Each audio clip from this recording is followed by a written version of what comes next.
Hey YouTube, so today I'm going to be talking about what the number one mod you should do to your Tesla is, though this is only applicable if you have a Model 3 or Model Y. So as soon as you get your Tesla, you should get a swivel mount. So there's two main brands, and I will show you the difference between the two, as well as talk about the pros and cons of each. So just to give an example of the different mounts, this is Tech Forum. I think this is their second iteration that has the swivel mount. They do have a new alpha mount that's out, but you can just see the quality of how beefy this thing and how well made this is. This, swivels quite nicely. This, on the other hand, is Hansho, and you can see that the quality of this is not nearly as nice or as beefy as the Tech Forum mount. So, but this one does allow you to also tilt the screen at axis. So you can kind of tilt it 30 degrees instead of just back and forth and up and down like Tech Forums does. So that would be the only advantage I would say to this. The new Tech Forum mount does have a shroud, just like the Hansho one does. This is custom carbon fiber done by Carbonworks, just in case you're interested. But this is the shroud for the Hansho. The fit on this, and I've installed several of these now, is not that great on this. There is a little bit of a gap, where I imagine that Tech Forums is a lot nicer quality. But either way, you should get a mount. That's probably the number one thing you should get on your car. They're not this Hansho mount you can get for like 130 bucks. So once again, this is cheaper, but you can tell that the quality is a lot less than the quality of this. And technically, they came out with this first. Tech Forum came out with the swivel mount, and then everyone kind of jacked his idea and stole it from him. So this, I think the alpha mount is in the mid 200s or mid 300s. I forget which. So it is more expensive, but it is a lot nicer quality. And once again, the shroud on his is also nicer quality.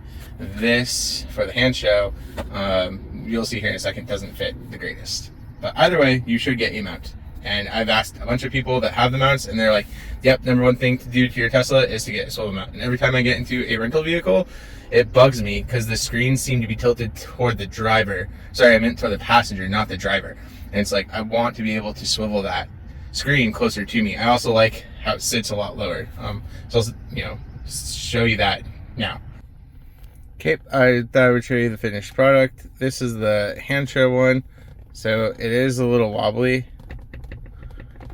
and that's because the mount isn't as thick. If you remember from earlier, the Hansho one's thin, whereas the Tech Forum is thicker, so it slides in there nicer. This one you really have to screw down to get it to not be as wobbly. So we'll see if that bugs me, and I might have to go in there and tighten it down even more. But tighten down the underbolts. And then as far as so this one just tilts like right, and it can do these angles. So the Tech Forum one cannot do the angles. The Tech Forum one just goes left, right, and then up and down.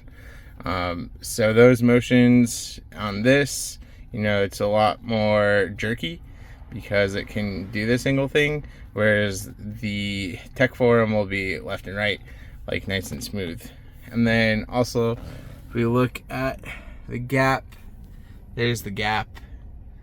And it does, once again, come with a spacer, but I played with the spacer a lot and spent way too much time on it, so I've just left it out on this one. But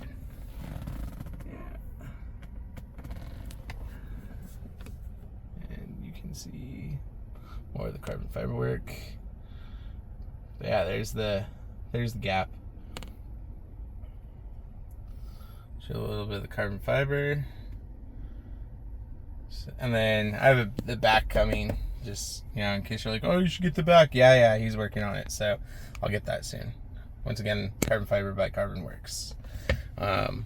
Yep, so that's the mounts, the difference between the two. Either way, you should get one of them, get a mount, because it makes it so much nicer. I like how it rides the screen so much lower. I can adjust it to me.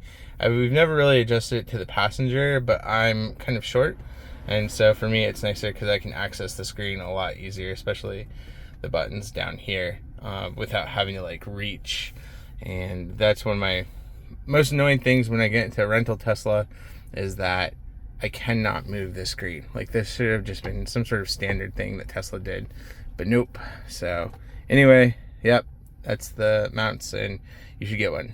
Leave links down below to the two different ones I talked about. And if you have any questions, feel free, to message down below. If you want an install video, I'll also link one of those, but because there's so many of those, I don't need to make one. But it is super easy, and I would say on my difficulty scale of 1 to 10, 10 being the hardest, the screen mount is going to be probably a 2 to 3. The hardest thing I would say about the mount is the pin in the back, the data pin. You just have to be careful. I go in with a flathead screwdriver to push it in and kind of like wiggle it, and after you've done it more than once, it's easier to take out, but that initial time can be a little bit of a pain to take the screen cable off. And then also, side note, when you do install, you do want to reset your car, and you hold down both your buttons here at the same time to reset your car, because you'll notice that your controls of the buttons that are on the screen no longer works. Your screen's frozen.